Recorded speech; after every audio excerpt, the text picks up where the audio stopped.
네, 안녕하세요.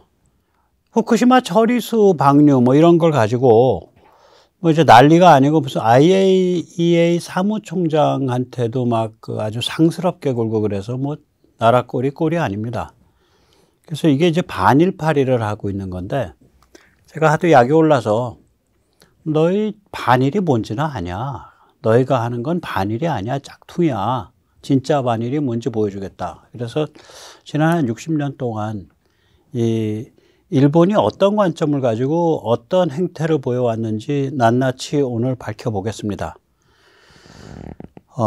이제 후쿠시마 처리수는 절대 반대하는데 북한 오염수는 오케이다. 일본의 후쿠시마 오염수 방출 계획을 비난한 북한 당국의 행태에 대해 위선적이라고 비판했습니다. 북한은 핵 폐기물을 국제 표준에 따라 처리하지 않고 있으며 관련 절차와 정보 또한 국제사회와 공유하지 않는다고 지적했습니다. North Korea doesn't have any room to criticize the release at Fukushima at all, particularly when what is being released at Fukushima is relatively safe. You know, the United Nations has given its approval for it and everything, whereas what goes on in North Korea, there are no international inspections occurring. We don't know what's happening, and some of it, what we see with satellite, is quite concerning. 국제원자력기구 IAEA 사무처장을 지낸 올리 하이노넨 스팀슨 센터 특별연구원은 북한의 6차 핵실험 장소였던 풍계리 핵실험장 주변에서 방사능 오염수가 흘러나올 가능성을 제기했습니다. 갱도 내부에는 방사능 물질이 여전히 존재하는데 침투된 빗물이 오염수가 돼 아무런 처리 과정을 거치지 않은 채 하천을 따라 동해로까지 흘러갈 수 있다고 밝혔습니다. This is the matter of concern. How much radioactivity has been released from those tunnels to the environment and in particular to groundwater? First of all, this is used as a drinking water by the people. So if they drink, water which, for example, has a cesium contamination, it will get their body. 전문가들은 북한 영변 핵시설에서 사용 후 핵연료를 재처리하는 과정에서 발생하는 고준위 방사성 폐기물에 대한 처리 문제도 지적했습니다. 안전성이 떨어진 옛날 방식으로 폐기물을 저장하고 있으며 실제로 폐기물이 유출돼 인근 상수원으로 누출된 사례도 있었다고 밝혔습니다. 예, 그리고 이제 뭐 사실 거기서 버린 게 우리한테 올 그 경로에 비하면 중국은 훨씬 가깝죠. 중국에서 삼중수소 엄청 나오거든요. 그리고 우리도 많이 냅니다. 거기에 비해서 지금 후쿠시마 처리수는 농도가 더 낮다는 거 아니에요. 과학을 가지고 얘기를 해야 되는데 그냥 막무가내로 이렇게 반일로 이렇게 몰아가는, 윤석열은 일본에 무릎을 꿇었다 이렇게 이제 프레임을 짜서 몰아가는 이런 행태는 이게 뭐 중국 간첩, 북한 간첩이거나 혹은 그런 간첩들에 의해서 조종을 당하고 있거나 뭐 그러지 않으면 이해가 안 가는 행태라고 해야겠죠. 다른 이해할 수 있는 방법이 있으면 가르쳐 주시기 바랍니다. 거기에다가 이제 이게 이제 상스러워져 가지고 유엔도 뭐 그렇게 해서 방류하면 되겠다 이렇게 얘기를 했고 IAEA는 완전히 그런 그 과학적인 근거에서 그렇게 얘기를 하고 있는데 이걸 뭐 상스럽게 막 닦아 세우고 그러면은 그 상수원에 풀지 왜 바다에 버리냐 뭐 이런 정말 그 뭐 개생 양아치 악에 바친 그런 소리를 하고 참 골아프죠. 예, 이제 완전히 이제 국격이 거의 그 아주 상스러운 그 알박기 해가지고 그 삥 뜯어내는 그런 수준으로 전락을 한 거예요. 뭐 이 정도 되면 참 어디 면을 들고 다닐 수가 없을 것 같습니다. 네, 여기서 잠시 세뇌 탈출 자유구독료 부탁 말씀 올리고 계속 이야기를 이어가도록 하겠습니다. 아시다시피 이제 세뇌 탈출은 광고가 잘 붙지 않습니다. 여기서는 뭐 게시해 놓은 다음에 일주일, 2주일 지나가지고 붙고 그래요. 아마 중국을 너무 패서 그런 것 같습니다. 기승전 중국으로. 도와주시면 보다 좋은 컨텐츠로 찾아뵙는 데 커다란 힘이 되겠습니다. 감사합니다. 중국에서도 뭐 계속해서 지금 그 일본의 방류에 대해서 지금 뭐 이제 중국의 원흉이에요. 결국 기승전 중국이에요. 다 중국의 원흉이죠. 북핵도 그렇고 지금 후쿠시마 가지고 계속 반일 감정 불지르고 이것도 중국의 원흉이고 한국에서는 반일 감정 불주이고, 일본에서는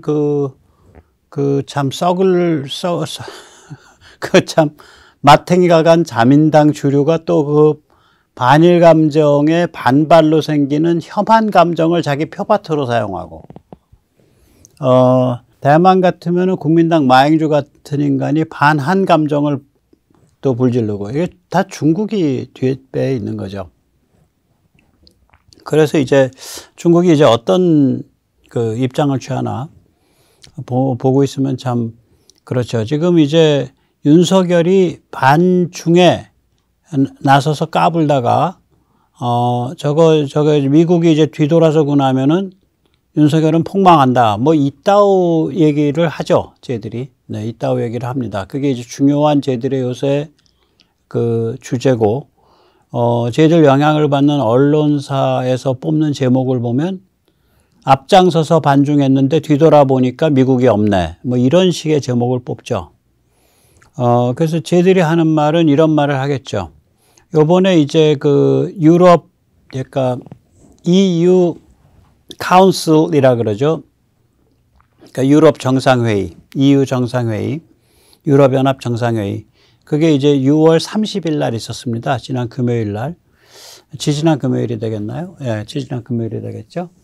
6월 30일, 29, 30 이틀에 걸쳐서 있었는데, 이제 거기서 이제 중국에 대한 차이나 디리스킹을 규정을 못했어요. 말로만 차이나 디리스킹 하지 참 봉숭아학당이었습니다. 차이나 디리스킹에 대해서.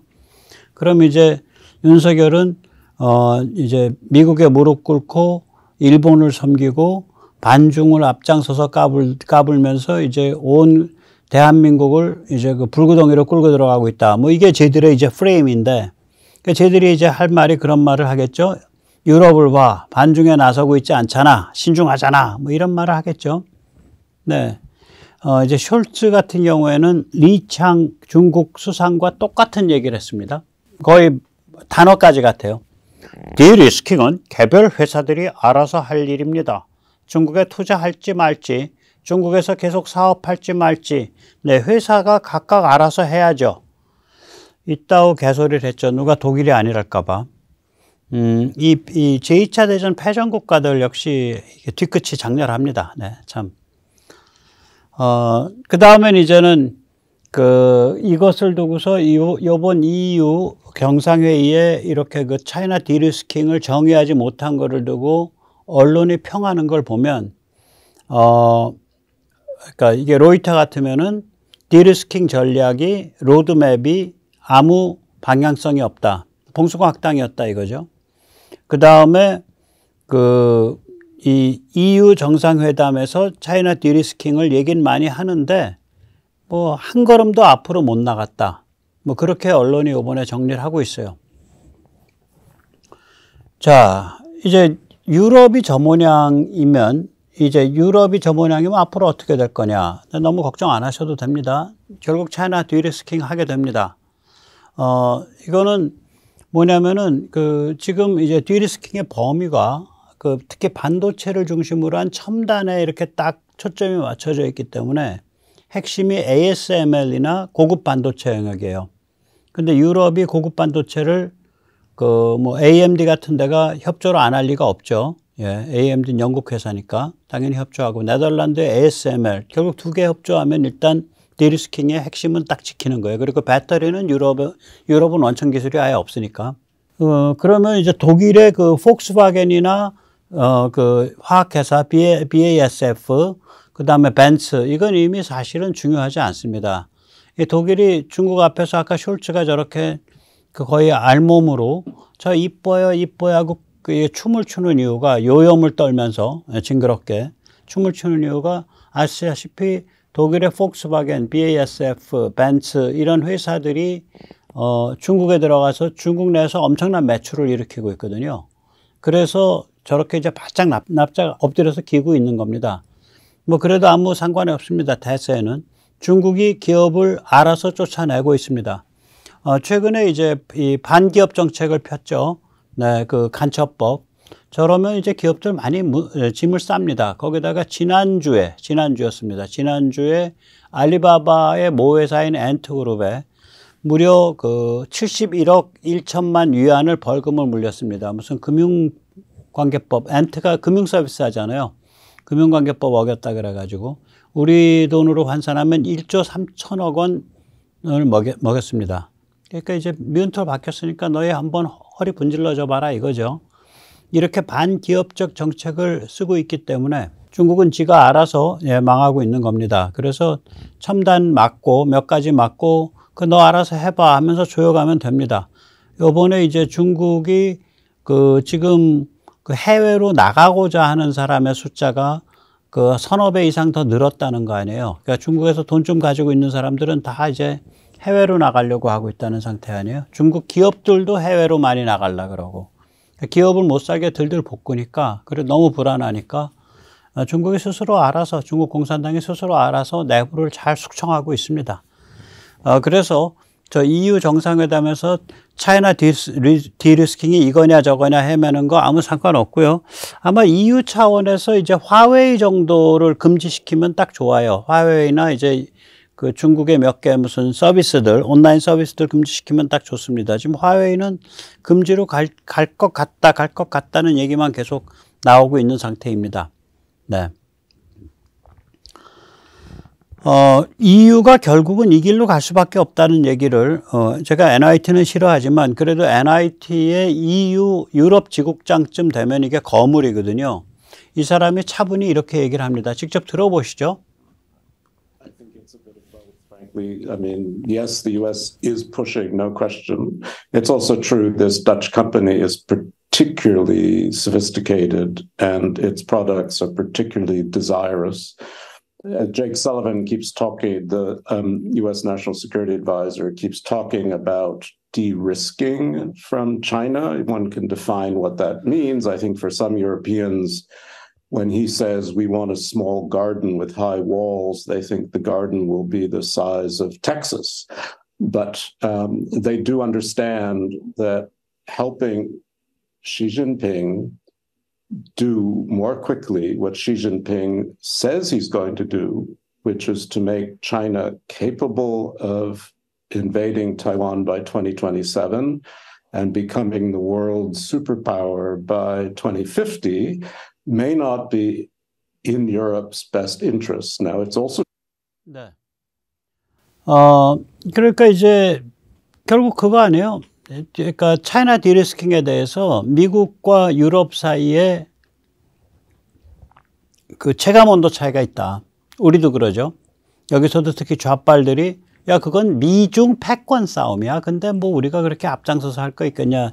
야 윤석열 너는 어떻게 그렇게 미국을 섬기고 살고 미국 섬기는 나머지 일본 앞에 무릎까지 꿇냐. 뭐 이것이 이제 그 좌좀들이 매일 떠들고 있는 소리죠. 그걸 계속 암시하고 좌좀에 동조하는 언론 중에서 좌좀에 동조하는 데들은 유럽은 이제 미국에 대한 어떤 열등감 이런 게 많이 작용하거든요. 프랑스나 독일이 또 그런 어떤 뭐라 그럴까요? 복잡한 감정 그런 게 많이 작용을 하고 또 그렇게 이해관계가 그렇게 이때까지 형성돼 왔고 그래서 이제 어깃장을 좀 놓죠. 그러니까 유럽 같으면은 야 그거 뭐 미국 너희가 그렇게 중국과 대립하는데 그건 너랑 중국 문제지. 우린 좀 뒤로 빠져 있을게. 마크롱이 가서 그랬잖아요. 심지어는 타이완이 침공당하는 건 뭐 우리 일은 아니야. 이렇게까지 얘기를 했죠. 마크롱이 시진핑을 만나서. 그런데 이제 그래 봤자 사실 따지고 보면 중국이 지금 문제 아니냐. 쟤들이 2027년까지 타이완을 침공하고 2050년까지 미국을 넘어서는 슈퍼파워가 된다는 건데 EU가 협조를 안 해가지고 핵심 첨단에서 그 중국으로부터 부품과 기술을 차단을 안 해서 EU가 협조를 안 해서 중국이 그 모양이 되면 ASML도 온전하겠냐. 기술 다 탈취당할 텐데. 그러니까 결국 유럽도 지금 미국이 주도하고 있는 차이나 디리스킹에 같이 할 수밖에 없다. 그런 얘기죠. 결국 그런 얘기입니다. 제가 이제 일본을 얘기하기에 앞서서 유럽적 사정을 얘기를 한 거예요. 그러니까 유럽은 지금 차이나 디리스킹으로 제일 끌려오고 있는 거예요. 그런데 일본은 좀 다릅니다. 일본은 안보 관련 3대 문건이 이제 그때 고쳐졌죠. 네. 국가 안전보장 전략, 국가 방위 전략, 방위력 정비 계획 등 3대 문건이 고쳐졌는데 요점은 두 개입니다. 하나는 국방비를 2027년까지인가 한 3, 4년에 걸쳐서 GDP의 2%까지 점차 증액하겠다. 그게 하나고요. 다른 하나는 뭐냐면 공격 원점을 장거리 타격하겠다는 거예요. 이게 이제 야 이게 뭐야 그러는데 이제까지 일본의 방위 개념은요. 일본에 침공하는 적군을 물리치는 거예요. 일본 영해와 일본 영토에 침공하는 적군을. 따라서 장거리 투사 무기가 있을 필요가 없죠. 그 다음에 이제까지 일본은 뭐냐면 일본으로 쏘아진 미사일을 방어하는 거예요. 요격하고. 그러니까 장거리 투사를 할 필요가 없죠. 그런데 이것을 요번에 이제 이 3대 그 문서, 그러니까 안보 관련 3대 문서를 개정하면서 바꾼 거예요. 뭘로 바뀌었냐? 공격 원점을 장거리 타격하겠다로 바꾼 거예요. 그러니까 이제 컨셉이 달라지게 되죠. 시급히 미사일 능력을 일단 강화합니다. 일본은 이제 탄도미사일 쪽으로 가는 게 아니라 순항미사일을 주축으로 하고 자체적으로 극초음속 미사일을 개발하는 방식입니다. 그래서 일본의 12식 미사일이 저게 뭐 한 400km, 뭐 500km 그 정도밖에 못 가요. 그거를 업그레이드 하는데 28억 달러를 투입하는 걸 결정을 했어요. 그래서 이게 아마 업그레이드 되면 1000km 이상 가는 지대지 지대함, 함대지 함대함이 나올 거고요. 그 다음에 이제 극초음속을 또 거기에 또 덧붙여서 개발하고요. 그런 쪽으로 해서 28억 달러를 긴급 배정했습니다. 그 다음에 이제 이거 말고 또 한 20억 달러 내지 15억 5천만 달러를 사용해서 1600km 이상 가는 장거리 토마호크를 400발 들여오기로 했어요. 그 중에 이제 블락 4는 비행 중 목표 변경이 가능하고요. 블락 5A는 해상 이동 표적을 노릴 수 있고요. 블락 5B는 관통탄도입니다. 그러니까 그렇게 해서 블락 4, 블락 4, 블락 5A, 블락 5B 섞어가지고 400발을 긴급 구입하기로 한 거예요. 그러니까 우리는 이제 탄도미사일, 그러니까 우리의 그 대량 응징 보복 능력, 그러면 탄도미사일에 뭐 장거리 순항미사일에 공대지 타우루스 미사일에 우리는 여러 가지를 이미 많이 축적을 해놨는데 일본은 이제 막 축적하는 거고요. 일본이 저걸 한 2027년까지 저렇게 이제 축적이 끝날 때 우리는 거의 뭐 제가 보기에는 탄도미사일 플러스 장거리 순항미사일 합친 게 우린 거의 10,000발 가까이 갈 것 같은데 최소한 5, 6천 발 이상 갈 것 같습니다. 예, 다 합치면. 그래서 그 정도 가져야 이제 중국에 겁을 먹죠. 저는 좋다고 봐요. 그런데 이제 이거를 국내 언론에 보도할 때 보면요. 일본이 공격 원점에 대한 반격 능력이라고 얘기를 안 하고 주로 일본의 공격 능력이라고 표현을 해요. 공격 원점에 대한 타격 능력이에요. 정확히 표현하면. 그럼 이거는 의미가 뭐냐면 일본이 중국을 포위 압박하는 전선에 나섰다는 걸 뜻합니다. 우리한테 유리한 거죠. 일본이 중국을 포위 압박하는 전선에 나선 게 유리한 거죠. 그리고 우리가 일본에 못지않게 우리의 군사력을 높이면 되는 거죠. 그래야 중국의 저 무지막지한 짓을 막아내죠. 지금 언론 이거 다뤄놓은 거 이거 아주 그러니까 많이 오염돼 있다 그럴까? 뇌수가 망가져 있는 게 기자들이 뭐 특별히 친중이어서가 아니라 일본 이젠 적기지 공격 가능해진다. 그런데 거기까지는 정확해. 근데 그게 뭐야? 일본이 대중 포위 압박 전선 일선에 나선 것이다. 그 얘기는 빠져 있잖아. 그 다음에 국방 뉴스만 해도 일본의 반격 능력 보유 공식 선언 거기까지만 하지 이것이 중국을 겨냥을 해서 일본이 대중 포위 압박 전선에 나섰다. 이 얘기는 둘 다 빠져 있잖아요. 중앙일보든 국방뉴스든 다른 모든 신문도 거의 다 그래요. 그냥 가상의 적기지에 대해서 반격할 능력이 있다. 혹은 공격할 능력이 있다. 최대한 좋게 일본을 다뤄준 것도 거기에서 그치고 있다고요. 그러니까 이게 뭔가 일본의 행위를 조금이라도 합리적으로 해석할 수 있는 소지가 있는 것은 쓰지 않아야 된다. 그거 잘못 쓰면 내 커리어에 도움이 안 된다. 이러한 자기 금제가 기자들 한 명 한 명한테 요만하다. 그럴까? 아무튼 젊은 기자들한테까지 다 이게 깊게 뿌리가 박혀 있는 거예요. 좀 기자들이 용감해져야죠. 일본이 대중 포위 전선에 이제 최일선으로 복무하겠다고 나선 것이다 이거지.